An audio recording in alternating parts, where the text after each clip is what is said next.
Hello， 大家好，我是宇哥。今天呢，我们来讲消失的科学发明，有无线能源、磁悬浮、反重力。几十年以来呢，我们一直听到关于化石燃料污染带来灾难性影响的讨论。我们也听到有人说全球变暖是一个神话。那双方呢一直在激烈的讨论。那这场争论呢，其实完全没有必要，因为呢，创造无限清洁免费能源的技术呢，已经存在了100多年了。而且呢，有几十位甚至数百位发明家呢，已经创造了从空气中提取能量的机器了。他们是能够抵抗重力、悬浮，甚至是飞行的机器。他们甚至呢，也许是能够弯曲时空结构的一个机器。那这些机器呢，听起来很像是科幻小说，也更像是一种魔法。那么这些神奇的设备到底在哪里呢？当发明家们为他们的这些技术申请专利并公之于众的时候呢，他们却表演了另一个魔术，因为他们都被消失了。多年以来呢，我们一直听说过化学燃料污染正在引发失控温室效应。某个时刻呢，冰盖会融化，海平面会上升，世界上的每一个海岸线呢都会被淹没。如果你问我什么时候会被淹没呢？你无法真正的量化它。自20世纪20年代起呢，甚至有更早以来科学家们早就发现了许多使能源更便宜、更高效的方法。然而在每一个案例之中呢，他们的技术呢都被压制了，而且呢，发明家在奇怪的情况下都去世了。在20世纪70年代呢，汤姆·奥格尔呢偶然发现了一种让发动机靠自身废气运行的方法。他是在摆弄了一台割草机的时候呢，不小心在油箱上打了个洞。我把一根真空管从油箱呢直接连接到了化油器入口，我让它自己运行。它呢居然一直在运行，但油位呢却保持不变，这让我很兴奋。割草机呢在没有化油器的情况下运行，并效率极高。那这台割草机连续运行了96个小时，经过了几个月的测试呢，奥格尔在自己的汽车上居然也复制了他的发明。他的1974年的福特汽车呢，原本每加仑只能行驶11英里，但经过一番修改之后呢，它可以到达每加仑行驶100英里的路程。在1977年的4月呢，奥格尔就驾驶着这辆4000磅的汽车呢，仅用2加仑的汽油呢，就行驶了205英里的路程。于是呢，工程师检查了汽车，寻找了隐藏的油箱和其他的花招但什么都没有找到。他的设计呢奏效了。奥格尔呢让内燃机做到了他设计的目的，靠废气运行。他偶然发现的这个发明呢，几乎一夜之间呢，让这个24岁的汤姆·奥格尔呢成为了工程界的轰动的人物。于是呢，石油公司投资者、商人们纷纷向他提出报价，人们预计呢他会成为亿万富翁。而壳牌石油的公司呢，也出价2500万美元呢，想要买断他的设计。于是奥格尔呢都拒绝了，因为他发现他们打算永远的隐藏他的发明。他说：“我一直想变得富有，我怀疑呢，当我设计的这一套系统投入到市场的时候，我会变得非常富有。但我不打算让我的系统呢被买下并被隐藏起来。”于是呢，汤姆与投资者达成协议让他控制发明并继续工作，而且他还申请获得了专利。他有律师、资金和各种资源。然后呢，美国空军呢也对此表现出了兴趣。但就在这个时候呢，事情呢开始走下坡路了。突然之间呢，美国证券交易委员会呢却因为反证券法而追查他，而美国国税局呢却因为未支付欠税而追查他。接下来的几个月呢，他一团糟。他的妻子离开了他，带走了他的女儿，法律纠纷呢无处不在，投资者呢为争夺他的专利控制权而战。然后呢，在1978年的4月14日呢，奥格尔在酒吧外面呢居然被陌生人枪击，没有嫌疑人，但他还是幸存了下来。但是好景不长在8月18日呢，在他去朋友的公寓的时候呢，在那里他永远的倒下并去世了。他的死亡呢涉及到了止痛药和酒精，被裁定为意外过量。奥格尔的朋友、家人、律师呢都声称这是谋杀的掩盖，但损害呢已经造成了。汤姆·奥格尔呢已经不存在了。尽管有压倒性的证据表明呢他的发明是有效的，但他呢被消失和遗忘了。第一部已知的专利法呢是在1474年的威尼斯颁布的，他为那些发明家呢提供了暂时的垄断权，以换取他们的社会分享和发明。但有些发明呢被合法的申请专利，却对社会保密了。在1951年呢，美国通过了发明保护法，这就允许美国政府合法的保密某些技术和发明。如果他们决定某些技术威胁到了国家经济或者是安全的话，就会被盖上保密令，被珍藏起来。发明家不能够谈论它、出口它、出售它，除非呢是卖给美国军方。如果发明家违反这些命令的话，他们将面临监禁或者是更糟的后果。几年后呢，前蓝皮书计划成员查尔斯·布朗中校就发明了类似的东西。他创造了一种装置，安装在车辆的进气口上，将排放量呢减少了50%到70%，并提高了每加仑行驶的里程。他说我处理空气，从空气中制造出了不仅仅是提供燃烧过程所需要的氧气，而在这个过程中呢，产生了燃烧刺激分子和自由基，就像是瓶中的雷暴一样。尽管中校发明减少了排放并净化了空气，但是美国环保署呢却关闭了它，因为 EAP 呢不能批准节油装置的生产。他们颁布了一系列的文件，声称某些东西呢不会奏效。不久之后呢，这个人呢就受到了炸弹的威胁，他的实验室被破坏，所有的东西被偷走，他失去了毕生的积蓄，他的工作最后也被迫停止，就像是汤姆·奥格尔一样。所以这个布朗中校呢，将他的技术呢最后带进了坟墓。所以说，你能够想象吗？当你发明一辆完全不需要汽油汽车的时候，到底会发生什么呢？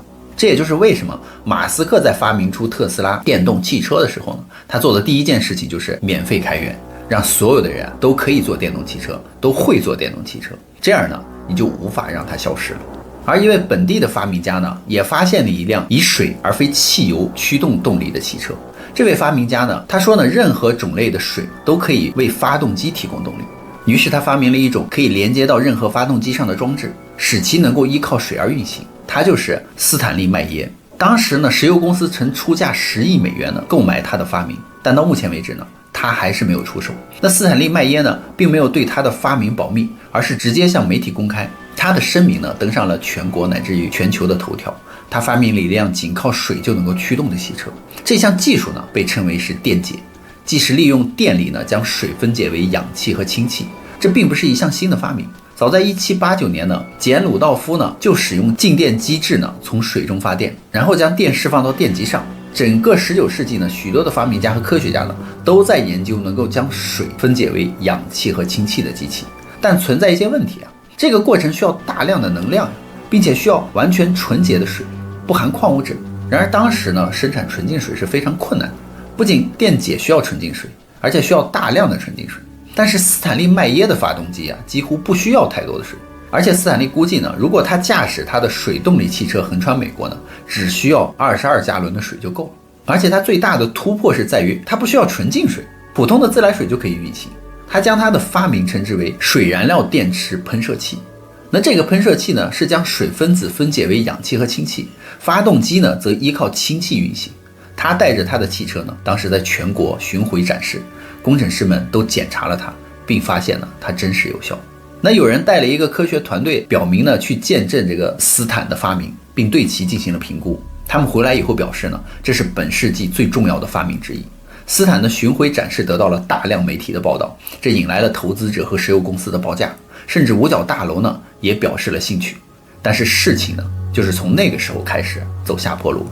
在1998年呢，斯坦和他的兄弟以及其他几位比利时的投资者在一家餐厅用餐的时候呢，他们即将签署一份价值数百万美元的协议，于是他们举杯庆祝。然而呢，斯坦喝完酒之后，突然之间感到剧烈的不适，他冲出餐厅，倒在了街上，并开始呕吐。他的兄弟追了出去，斯坦的最后一句话就是说，他们毒死了我。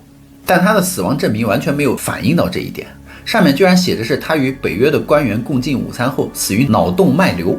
但如果你仔细的阅读这份声明，你就会发现啊，验尸官已经在质疑他是否真的是被毒死，并认为中毒这个说法是一个明显的谎言，并不属实。而他们认为脑动脉瘤是一个很方便的死因。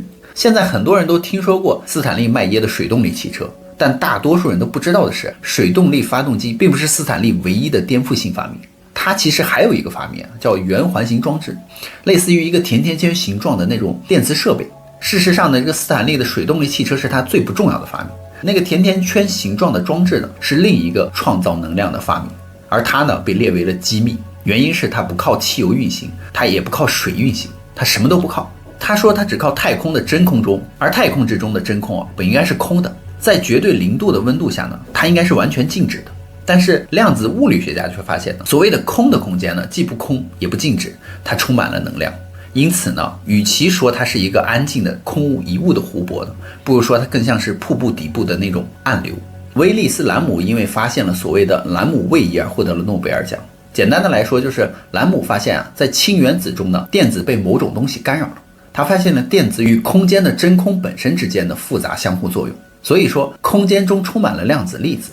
它们会不断的出现，然后又消失。当它们这样做的时候呢，它们使用并创造出了能量，而且是大量的能量。你会发现，一杯咖啡杯体积的空间中所蕴含的能量呢，足以蒸发掉地球上所有的海洋。而这种能量呢，被称为是零点能，它取自于零点场。就像宇哥之前讲过的，尼古拉特斯拉呢，以及尼古拉科季列夫和其他的科学家呢，他们也都发现了真空零点能，他们称它为以太。尼古拉就说呢，以太是一个场，万物呢都存在于其中，但它是存在于我们大脑无法感知的一个维度之中。粒子呢不断的出现和消失，必须来自于某个地方，或者是它通往了某个地方。那个地方呢就叫以太，也有可能是现实的底层。尽管我们看不到它，但这一层呢是可以通过电磁力被干扰的。所以特斯拉有句名言，就是如果你想找到宇宙的秘密的话，就要从能量、频率和振动的角度去思考。他试图利用他在长岛建造的那个塔，想要从这个零点场中获取能量。所以特斯拉的沃登克里佛塔呢，就是利用了这种无尽能源的供应。而这座塔呢，被认为是一种超统一装置。那超统一呢，指的就是某种装置输出的能量是大于输入能量的。主流科学界呢，再次声称这是不可能的，因为它违反了热力学的第二定律。但100多年以来呢，科学家和发明家们一直在证明这种说法是错误的，因为零点能量装置也违反了能量守恒定律，即能量不能够被创造或者是毁灭。但这些发明家们并不声称他们在凭空创造能量，他们是在利用已经存在于我们周围的能量而已。所以在20世纪70年代呢，霍华德·约翰逊呢就发明了磁力电机，他使用氢磁体、光线和聚变来发电。根据实用物理学呢，他的发明是不可能的呀。但问题是，他的电机确实工作了，并且呢，他一次又一次地证明了这一点。然而他仍然被拒绝授予专利。于是这个约翰逊就面临着困境呢，并不是他个人的困境，而是其他观察过他原型的那些科学家们的困境。因为这些装置显然是有效的呀，但是教科书却说他们不应该有效。约翰逊向科学界展示呢，这是一种似乎与我们传统的信念相矛盾的一个现象。那为了我们所有人的利益呢，所以我们不应该直接否定它呀，而是应该花时间去理解和研究它呀。但是约翰逊呢，没有获得专利，并被所有的科学界排斥。而霍华德·约翰逊呢，并不是一个周末在车库里捣鼓机器的那种业余爱好者，他其实是一个政府的承包商，参与过原子能项目，为军方制造装备。他已经拥有了30多项化学和物理设备的专利。当时呢，科学家和物理学家决心保护能量守恒定律，因此呢，物理学家们就成为了游戏管理的专员。他就告诉我们哪些法律是不可以违背的。于是约翰逊的电机呢，在近20年的连续运行之中呢，效率仍然损失不到2%。但当有人闯入他的车间并偷走他的设备之后呢，他停止了工作。他也明白了其中的含义和危险。而托马斯·马利特呢，也是发明了一种可以接入零点场的装置。这台机器呢，可以在没有能量输入的情况下产生5万瓦的电力，这是另一项违反物理定律的发明。马利试图为他的发明申请专利，但也被拒绝了。他们告诉他呀，世界上没有任何免费能源这种东西。但尽管如此呢，美国政府还是表现出了兴趣。接下来的事情呢，又变得糟糕了。他的实验室遭到破坏和抢劫，他和他的家人呢，多次遭遇了暗杀，情况变得如此糟糕，以至于他不得不为自己的汽车呢安装防弹装置。尽管持续受到威胁呢，马利还是公开演示了他的机器，并获得了成功。在1940年呢，他在没有输入任何东西的情况下，持续产生了25万伏的输出，这成了最后一根稻草。第二天呢，就有人闯入他的实验室并袭击了他。他之所以能够幸存下来，是因为当时他随身带了一把手枪，但这并不重要呀。马利的助手也背叛了他，并摧毁了他的一切。那些设备呢，如今价值数百万美元。官方的说法是马利的助手疯了，但听起来呢，更像是有人收买了他，所以导致最后呢，马利破产去世，他的技术呢，也随之被带进了坟墓。一名叫埃德温·格雷的也有类似的故事。格雷发明了一种电磁电机呢，可以依靠自身能量的持续运行，就像是所有零点装置一样，它不会产生热量，输入功率仅为 26.8 瓦，但是它的输出功率却超过了7000瓦。格雷的机器呢，经过多位科学家的测试和验证，所以格雷从8年前开始开发这个想法呢，在过去的1年半时间里，他一直在试图引起美国政府的注意。到目前为止呢，他的运气不佳，在他联系了政府之后呢，事情呢居然也开始走下坡路了。不到1周的时间呢，当地的当局就立刻对这个格雷的实验室进行了非法搜查，并没收了一切。不久之后呢，格雷就被发现死在了家中，他所有的记录、发明和材料呢，都消失得无影无踪。这些发明呢，大多都是来自于20世纪初，距今呢已经有100多年了。想象一下，如果这些技术得以保存的话，世界在这个阶段呢，早就已经拥有了免费的能源，我们可能早就会取得更多更大的突破和进步。还有一个叫弗洛伊德·威斯特的，他的绰号是火花，因为他痴迷于电力，他梦想着有一种可以从太空真空之中获取能量的设备。于是呢，在20世纪80年代退休后呢，他制造了一台，他称之为真空3极管放大器。而威斯特的机器呢，不仅能够驱动风扇，它的输入仅为 0.3 毫瓦，却输出了近 22.4万瓦的电力，这是按需所提供持续电力的一种装置。如果你接连更多的设备的话，它只会提供更多的能量，而且没有上限。现在你可以看到5个100瓦的普通家用电灯泡呢，它们都被点亮，而这里就有500瓦的真实能量出现，而且是从那个小小的他发明的一个小盒子中输出的。盒子的尺寸大小相当于一副扑克牌，这足以为你的整个家庭来供电，为你的汽车充电，或者是点亮一个棒球场。无论你连接什么，零点场呢都会为你提供所需要的全部能量。这些呢都是真实可用的能量，而且它是稳定的。所有的这些能量呢都来自于那个小小的盒子，它位于灯泡的后面。而那个小盒子输出了超过500瓦的能量，而且它接收到的输入的能量呢却不到1/3毫瓦。于是这个威斯特当时申请了专利。当他申请专利之后，你就知道接下来应该会发生什么了。在杂货店里呢，一个穿着体面的男人走进了威斯特，给他看了一张照片，那是威斯特和他妻子在家里的照片，是从外面拍摄的，说明有人在监视他们呀。威斯特就说呢，他一路跟着我走到了我的大楼，并告诉我呢，如果我不停止研究会发生什么。他们是如何透过我的窗户拍下那些照片的呢？他说我永远不知道。于是威斯特呢做了一个愚蠢的决定，居然向这个联邦调查局报告了这件事情。这就像是向狼求助一样嘛，事情于是就变得更糟了。威斯特和他的妻子就开始受到骚扰，他们的电话每天响几百次，电话呢是来自于全国各地的公用电话亭。而且当有人闯入这个威斯特的实验室并偷走他的笔记之后呢，电话就停止了。然后有一天晚上呢，2个男人来和威斯特以及他的妻子谈话。男人离开之后呢，大约1个小时呢，威斯特就突然之间倒下了。他的妻子呢惊慌失措地叫了救护车，但当他们接走威斯特的时候呢，他们拒绝让妻子上救护车。20分钟之后呢，他接到电话说威斯特呢已经去世了，是心脏病发作。不到24小时，几辆黑色的箱型货车呢立刻就出现在了威斯特的房子前面。联邦调查局呢就没收了威斯特所有的设备研究，这也就是我们最后一次听到关于他的消息了。但是威斯特的 VTA 设备呢不仅能够创造无限能量，它还能够磁悬浮，只是呢它被消失了。一名叫做汤姆·比尔登的退役的军官呢，他也是个核物理学家，他与威斯登会面，他说他就对这个威斯登的 VTA 设备呢非常感兴趣。比尔登让威斯登用它进行反重力实验，结果呢居然成功了。VTA 减轻了大约6磅的重量，减少了90%。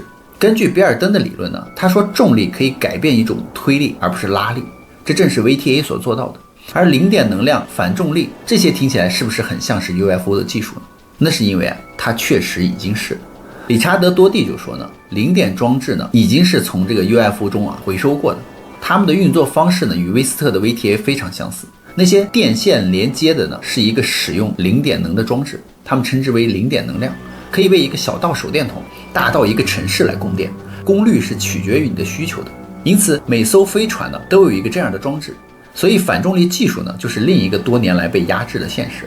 根据多位发明家的说法呢，研究反重力呢即使是为美国政府工作也是非常危险的。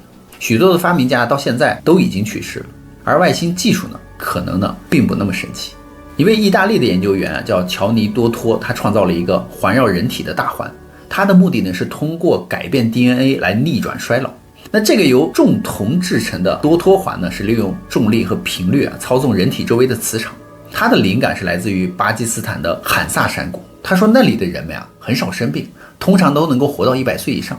大多数研究人员认为呢，他们的寿命呢是因为锻炼和健康饮食，但是多托却有不同的理论。他就认为山谷的极端高温和附近的冰川的寒冷呢，在该地区产生了异常的磁场，这就保护了 DNA， 减缓了衰老的过程。所以多托环呢，甚至在凯特琳医院呢进行了测试，它成功的延长了受试者的端粒。那端粒呢，就是我们 DNA 中随着年龄增长而缩短的部分。这个环它奏效了，就像是威斯特的装置一样。那多托的装置呢也能悬浮。紧接着呢，就是美国政府的 FDA 介入了。一切呢也就开始走下坡路了。他们关闭了多托的研究，不久之后呢，多托呢就被一辆车给撞到，车还从他的身上碾过多次。从此以后呢，悬浮、逆转衰老、多托环也都消失了。而反重力技术呢，在20世纪50年代当时是非常流行的，美国和加拿大政府都在研究反重力的技术，他们将这项工作都外包给了知名的航空公司，比如说洛克希德马丁啊、康威尔啊，而研究实际上都是公开的，并引起了轰动。当时人们对新的 G 引擎都感到兴趣，认为这项技术将彻底改变旅行方式。每个人都谈论可以拥有一辆飞行汽车，飞机呢将不需要任何的燃料就能够飞行。这就是反重力技术的最后一次被公开以及提及了。那最著名的火箭研究以及飞机建造者呢，劳伦斯·贝尔就说，我们已经在使用核燃料和设备呢来抵消重力了。然而自动驾驶仪专家威廉·里尔呢，已经在为未来的无重力飞行器设计重力控制了。根据重力研究工程师的说法呢，G 引擎将取代所有其他的发动机。之后呢，居然一切都变得沉寂了，消失了。那到底发生了什么呢？其实发生的事情就是军事承包商他们成功实现了反重力技术，并希望呢独占这项技术。这个承包商中的宁利博士呢，居然在20世纪90年代成立了自己的反重力研究公司啊，叫 AC。他发表了关于反重力的研究论文，于是呢，这引起了美国政府的注意。再一次呢，一切都开始走下坡路了。在2001年呢，宁利就获得了美国国防部超过40万美元的资助，以继续反重力研究。然后呢，突然之间宁利消失了。有些人认为他回亚洲了，也有人认为说他被国防部的工作缠住了。一些家庭成员回忆说，他当时似乎压力极大，他曾经热爱他的研究，但他不喜欢为国防部工作。但在2014年呢，也就是13年之后呢，宁利突然之间重新出现，然后呢，他就被车撞了，然后他遭受到了永久性的脑损伤。宁利在失踪的那些年里，行踪仍然是个谜。所以就是说，为什么主流科学界和官员们甚至媒体呢，都说免费能源是不可能的呢？任何声称相反的科学呢，都会受到攻击。当汤姆·瓦伦博士呢，在美国的专利局工作的时候呢，他说他就遇到了可以解决我们能源和污染问题的各种发明，但是这些发明真的可以改变世界并加速人类的进步的。当他看到了一个又一个发明被贴上了保密令的时候呢，让他感到沮丧，因为这些专利都会被隔离的呀。这事实上被称之为秘密化。当这个瓦伦揭发此事的时候呢，他呢居然被解雇了。而专利局目前做法实际上就是在试图取悦美国的物理学会的物理学家，以保持他们的权利和他们的想法。那100多年以来，这些技术呢一直都被压制，使得社会处于自满、贫穷和污染的状态。美国科学家联合会呢在2010年谈到了压制，他们计算出了仅在那一年呢就有5135项的发明呢被下达了保密令。那这些专利大多都与清洁能源、反重力、替代推进方法有关。1年之内呢，超过了5000项。那么10年有多少项呢？100年有多少项呢？为什么要压制成千上万，甚至可能是数万项的发明呢？他们可以清洁我们的星球，并为我们的星球上的每一个人提供免费的能源呀。难道就是因为金钱和权力吗？没错，这些发明涉及到了数万亿美元以上的利益，所以他们动了谁的蛋糕呢？如果你创造了一种可以证明有效的免费能源的设备，你一定不要申请专利，一定要匿名在互联网上发布你的发明，并让所有的人都能够免费获取。不要愚蠢地认为你可以利用专利系统发家致富，他们不会允许的，而且很有可能呢你会被消失。所以一定首先是分享你的技术，你可以改变世界，我保证呢钱一定会有的。所以所有你们这些业余的发明家和免费能源的爱好者们，请继续的发明和制造你们的机器，但最重要的是呢，一定要保持安静。那么好了，故事呢宇哥也就讲完了，别忘了订阅关注宇哥的频道，看后续更多精彩内容哦。